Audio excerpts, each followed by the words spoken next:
St. Justin in the 2nd century, and also St. Pope Gregory the Great in the 7th century, greatly emphasized the scripture from John 19:34-35. But when they came to Jesus and saw that he was already dead, they did not break his legs, but one soldier thrust his lance into his side, and immediately blood and water flowed out. In the 12th and 13th centuries, St. Bernard of Clairvaux, St. Gertrude the Great, and the preaching of the Dominican and Franciscan friars further developed and popularized devotion to the heart of Jesus.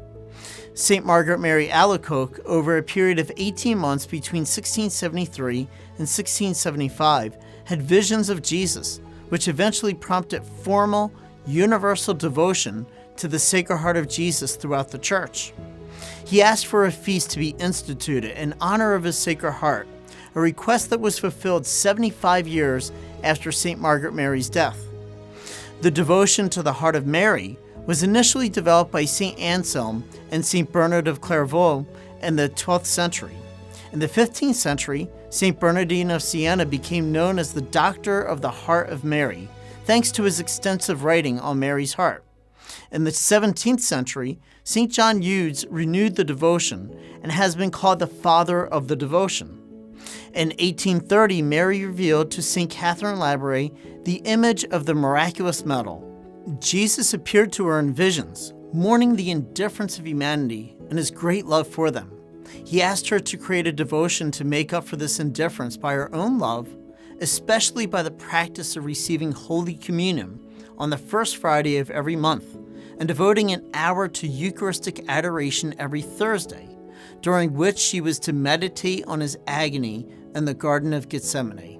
Also, Our Lady of Fatima told the children that to save poor sinners, God wishes to establish in the world devotion to my Immaculate Heart. In a later vision to one of the children, Lucia, Mary called for the faithful to devote the first Saturday of every month to confession, receiving Holy Communion, and reciting 5 decades of the Rosary. Both of these feasts use the heart as a symbol of love.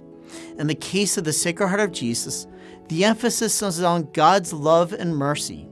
In fact, that love and mercy is so intense that the symbol of the Sacred Heart is a human heart encircled with a crown of thorns, crowned with the cross, and radiating flames.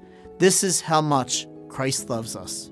So please join us on the live stream or here at the shrine every first Friday at 8 p.m. and every first Saturday at 11 a.m. for these devotions that Jesus and Mary have been asked of us. Thank you, and God bless.